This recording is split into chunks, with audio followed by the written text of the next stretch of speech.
다음은 강원 강릉 출신의 자유한국당 권선동 의원 나오셔서 질문해 주시기 바랍니다.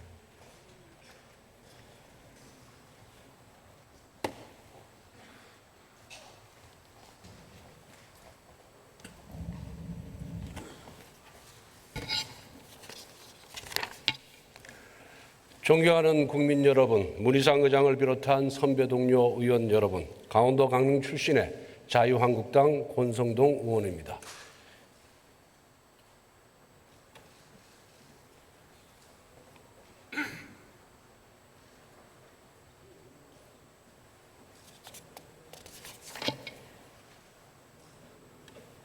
총리님 좀 나와주시겠습니까?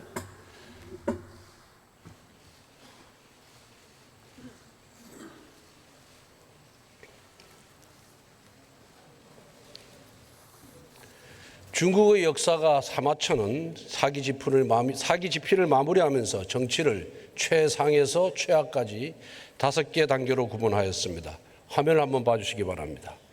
최상의 정치는 국민의 마음과 뜻을 존중하는 것이고, 보통의 정치는 도덕으로 국민을 가르치는 것이며, 최악의 정치는 국민과 다투는 것이라고 했습니다. 총리님, 지금 문재인 대통령의 국정 운영이 이 5단계 중에서 어디에 해당한다고 생각하십니까? 딱이 어디에 해당한다기보다는 의원님의 충고를 무겁게 받아들이겠습니다.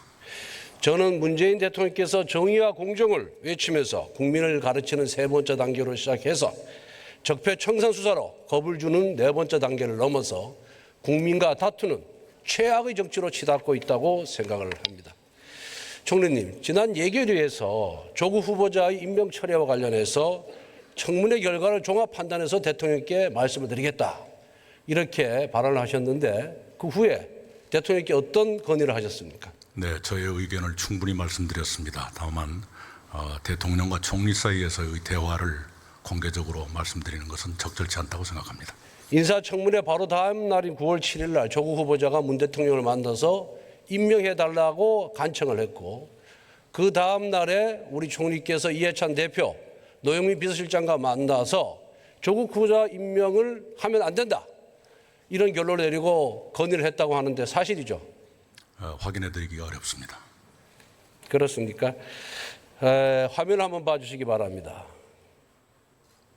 조국 후보자의, 계속 넘겨주세요. 조국 후보자의 부정과 비리를 정리해놓은 표입니다. 부정과 비리 혐의가 너무 방대해서 한눈에 보기조차 힘듭니다. 해외 토픽감이자 국가적 망신이라고 생각을 합니다. 조국 인사 참사와 관련해서 국민들이 느끼는 분노와 허탈감을 알고 계신가요? 네, 알고 있습니다. 어느 정도라고 생각하십니까? 우리 사회가 공정한가에 대한 깊은 회의가 국민 사이에 싹 텄고, 특히 가진 사람들이 제도를 자기의 기회로 활용하는 일들이 많이 번지고 있다는 데 대해서 분노하고 계시는 것으로 짐작합니다. 그렇습니다. 그런데 우리 국민들은 조국이란 사람 자체의 이중성이나 부정 비리에 대해서도 화를 내지만은, 그러한 사람을 국민의 뜻에 반해서 장관에 임명한 문재인 대통령에 대한 분노가 하늘을 찌르고 있습니다. 그 결과가 바로 지금 화면에 보시는 바와 같이 대통령의 지지도로 나타나고 있습니다. 대통령께서 조국 후보를 장관으로 임명하면서 2가지 이유를 대면서 임명을 했어요. 그 이유 기억나십니까? 네. 첫 번째가 뭡니까? 검찰개혁이었던 것으로 짐작합니다. 첫 번째는 검찰개혁이 아니고 의혹만으로 임명하면 나쁜 선례가 될 수 있다, 이게 첫 번째 이유입니다. 그런데 과연 대통령의 그 이유가 맞는지 한번 살펴보겠습니다. 화면 한번 봐주시기 바랍니다. 문재인 정부에서 낙마한 후보자들입니다. 모두 의혹 제기만으로 낙마했습니다. 특히 이유정 헌법재판관의 경우에는 청문회 당시에는 의혹만으로 낙마를 시키고 그 6개월인가 1년 후에 검찰 수사로 입법행위가 확인돼서 기소가 됐습니다. 이들의 의혹을 다 합해도 조국 후보 혼자 이야기한 것보다 훨씬 더 가볍습니다. 다음 화면 한번 봐주시기 바랍니다.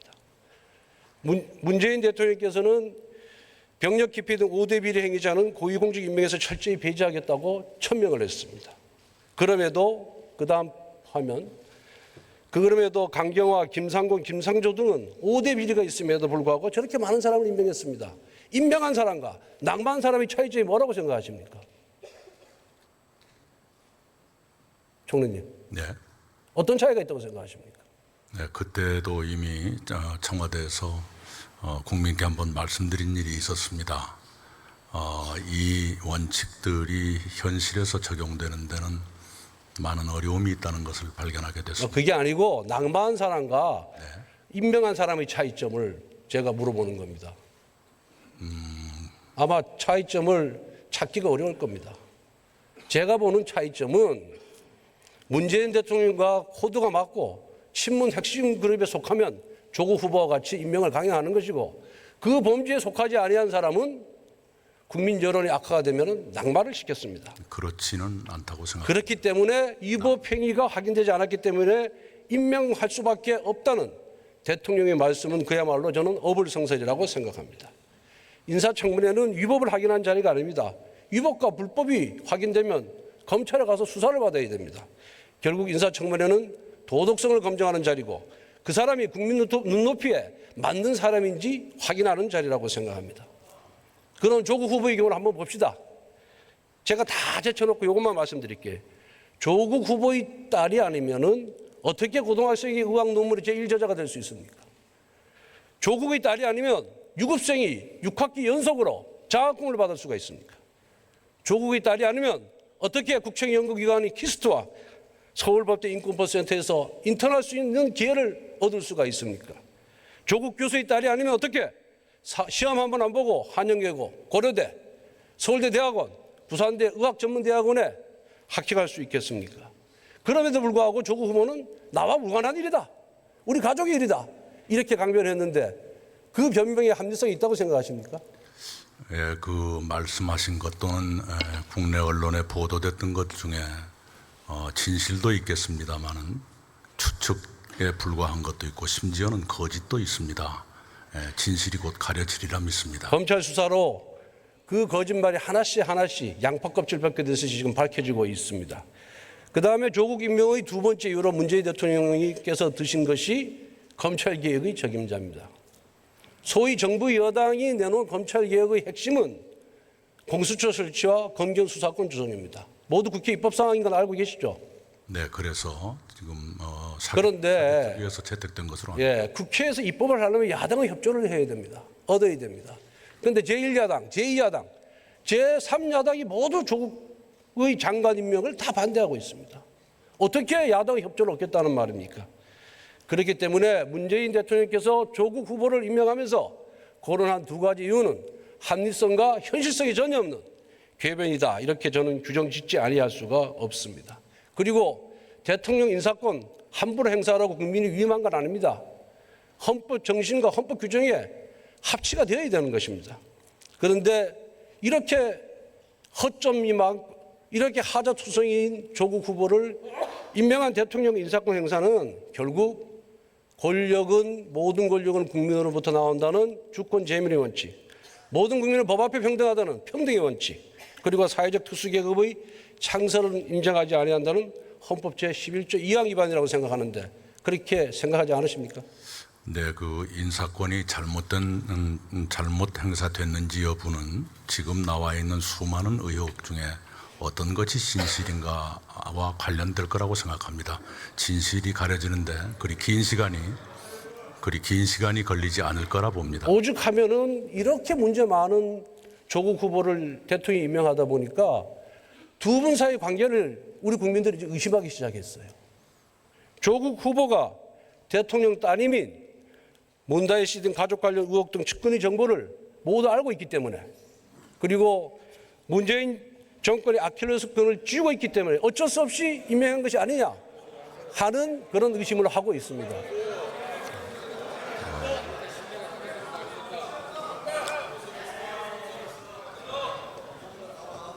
다 말씀하셨습니까, 민주당 의원님들?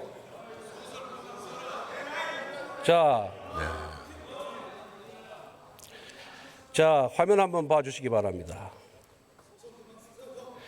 예결위에서 총리께서 또 조국 수사에 대해서 검찰이 정치하겠다고 덤비는 것은 검찰의 영역을 넘어서는 것이다라는 그런 발언을 하셨죠. 네. 지금도 그 생각에는 변함이 없습니까? 예, 검찰은 검찰의 일을 해야죠. 검찰이 정치를 하겠다는 식으로 덤비는 것은 검찰의 영역을 벗어난다. 아니 검찰 수사가 정치하는 겁니까? 제가 그렇게 말씀드린 것이 아니라 조금 전에 그대로 말씀드린 것이죠. 아니 지금 조국 수사에 대해서 물었는데 조국 수사가 검찰이 정치하는 겁니까? 그때 주광덕 의원께서 물어보신 것은 그 질문이 아니었습니다. 미나무개 검사의 SNS에 대해서 어떻게 생각하느냐 이렇게 물어보셨습니다. 그런데 답변은 그건 나중에 하실 거예요. 아니. 조국 수사에 대해서 얘기를 했습니다. 그렇지 않습니다. 그런데 저는 이거에 대해서 정말 비판적인 견해를 갖고 있습니다. 문재인 대통령이 윤석열 검찰총장 임명하면서 살아있는 권력에 엄정한 자세를 임해달라라고 당부 말씀하셨습니다. 수사기관에서 지휘 고하를 막론하고 범죄 혐의가 있으면 수사하는 것이 당연하고 그게 또 대통령의 지시사항과도 부합이 되는 겁니다. 총리께서 조국 수사에 대해서 이런 식의 인식을 갖고 있는 것은 그야말로 전 직권남용이다 이렇게 보는데 어떻습니까? 그렇지가 않고요. 검찰의 수사도 그리고 살아있는 권력에 대해서 엄정하게 수사한다고 하더라도 헌법과 법률에 따라야 하고요. 작금에 벌어지고 있는 수사에 대해서 어제 나온 여론조사를 보면 과도하다는 여론이 더 많은 아니 겁니다. 헌법과 법률에 위반해서 수사하는 게 뭐가 있습니까? 여론조사를 보시면 아실 네? 겁니다. 아니 지금 검찰 수사가 검찰의 조국 가족에 대한 수사가 헌법과 법률이 위반되는 점이 어떤 게 있습니까? 예, 피의사실 공표 여부에 대해서는 날마다 논쟁이 있는 것으로 압니다. 그러니까 총리께서 정부를 대표하는 총리께서 근거를 갖고 말씀하십시오. 거듭 말씀드리지만 시중에 떠돌아다니는 민주당이 주장하는 것 갖고 그렇게 말씀하시면 안 됩니다. 거듭 결국은 그렇습니다. 말씀드리지만 저도 검찰이 국민의 신뢰를 충분히 받는 기관으로 지금 조국 후보에 대한 여론이 점점 더 악화가 되고 있는데 지금이라도 대통령께 해임을 건의할 생각 없습니까? 거듭 말씀드리지만 진실이 가려지는데 그리 긴 시간이 걸리지 않을 거라 생각합니다. 수고하셨습니다. 들어가셔도 좋습니다. 법무부를 대표해서 나와주시기 바랍니다.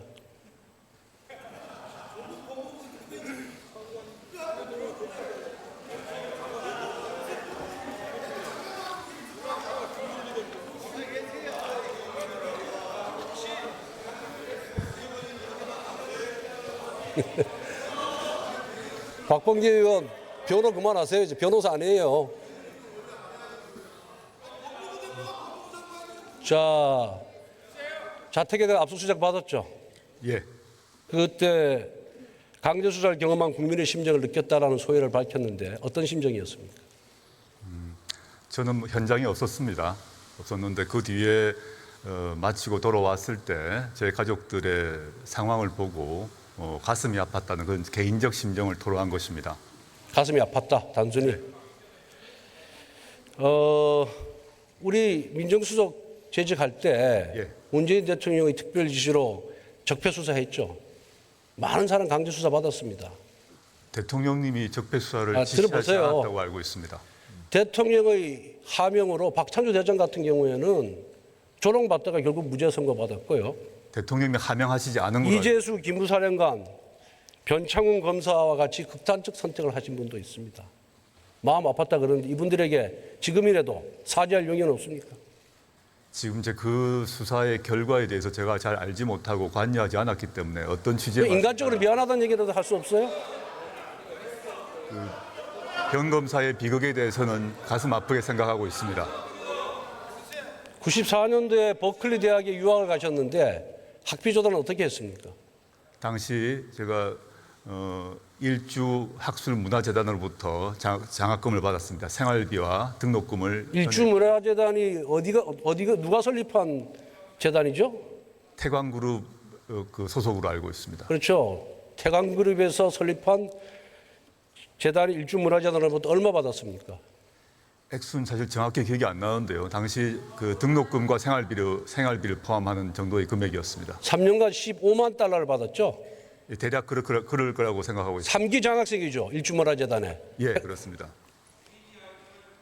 그런데 잘 아시다시피 태광그룹은 재벌 총수의 황제 보석과 직원 김치 강배 등으로 그토록 지탄을 받는 소위 비리 재벌로 지목되고 있는 재벌입니다. 그거 알고 계시죠? 제가 장학금을 받았을 아니 시점에 지금 알고 계시 묻는 데만 대답하세요. 예. 조국 장관은 조국 우리 장관은 2011년 7월 19일 날 태광그룹의 수백억 대 비자금 혐의가 한창 수사 중일 때 그 재단의 장학 행사에 참석한 적이 있죠.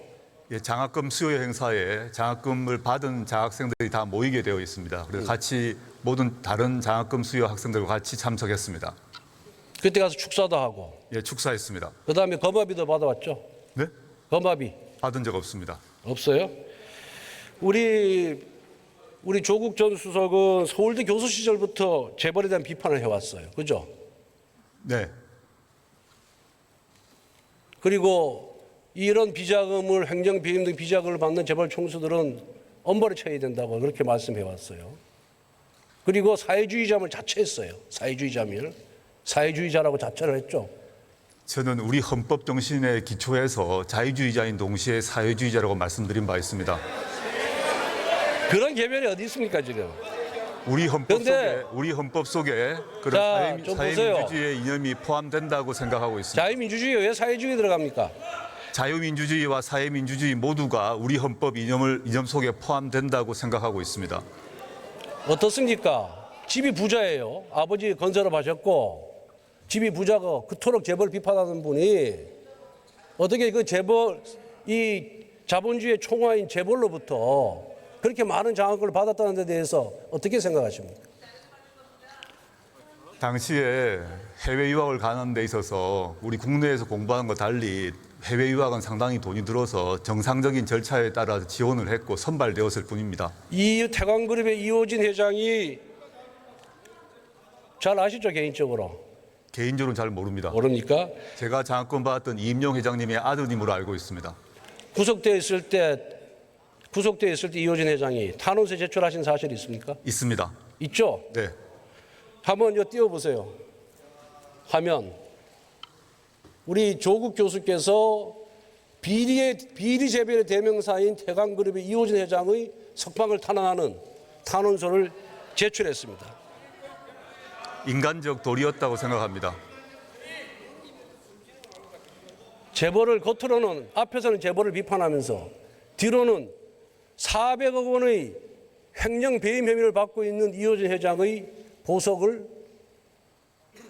선처를 그분의 탄원을 했어요. 그분의 들어보세요. 무죄를 주장하지 않았습니다. 전형적인 언행 불일치, 위선, 이중성의 결정체라고 보는데 어떻게 생각하십니까? 선대 회장님으로부터 장학금을 받았고 그분의 아드님이 그런 처지에 있어서 그 정도 보석을 탄원하는 글을 쓰는 것은 인간적. 아니 평소에는 재벌 비리에 대해서 엄히 처벌해야 되고, 많은 형량을 줘야 된다고 주장한 사람이 어떻게 선처를 부탁합니까? 처벌과 보석은 다르다고 생각합니다. 엄정한 재판이 필요하지만 피고인의 방어권 예컨대 보석은 필요하다고 생각합니다. 이거 국민들이 우리 조국 전 수석의 진정성을 믿겠습니까? 재벌이건 누구건 보석을 받을 권리가 있다는 것이 우리 헌법. 보석을 받을 권리인데 그렇게 평소에는 엄하게 처벌하라고 주장하다가 왜 이호진 회장만은 보석해달라고 그렇게 선처를 탄원합니까? 결국은 최소한의 인간적 도리라고 장학금 생각했습니다. 등 수혜를 입었기 때문에, 은혜를 입었기 때문에, 혜택을 입었기 때문에 이런 행위를 한 거 아닙니까? 아니 누구한테 혜택을 입었다고 해서 불법을 저지른 사람한테 그렇게 선처를 해달라고 할 수 있는 겁니까? 보석을 해주시면 좋겠다는 탄원서를 제출했을 뿐입니다. 저만 한 것은 이거 아닙니다. 하나만으로도 장관 자격이 없는 거예요. 당시 장학생들이 여러 명이 같이 탄원 서류를 냈던 것입니다. 저기 이제 조용히 해보세요. 저기 의원님들 한번 하고 무언의 대화를 한번 나눠보세요. 한번 쳐다보면서 여기 의원님들하고 저분들이 어떤 메시지를 보내고 있나요? 야당 의원들은 국민의 울분과 분노의 목소리를 대변하고 있고요. 여기 소리 지르는 범여권 의원들은 표 떨어지는 소리가 우수수 들리는데도 불구하고 대통령 의식해서 물러나라는 말을 못하는 거예요. 제발 좀 물러나 줬으면 좋겠다는 그런 바람을 지금 가지고 쳐다보는 겁니다. 무거운 책임감을 느낍니다. 고위공직자의 최대 망상이 뭔지 압니까? 다시 한번 말씀해 주시겠습니까? 고위공직자의 최대 망상이 뭔지 알아요? 알려주십시오. 내 아니면 안 된다고 생각하는 거예요. 조국 장관이 없더라도 검찰 개혁할 수 있고 대한민국 제대로 운영할 수 있습니다. 예, 명심하십시오. 명심하겠습니다. 그래도 사퇴할 용이 없습니까? 책임감을 느끼겠습니다. 의원님 질책 명심하겠습니다. 들어가십시오.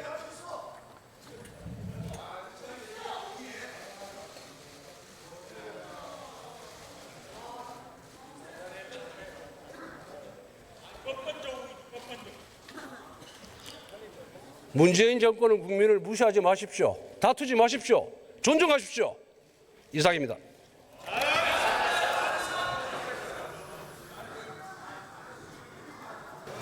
권성동 의원 아주 수고하셨습니다. 다음은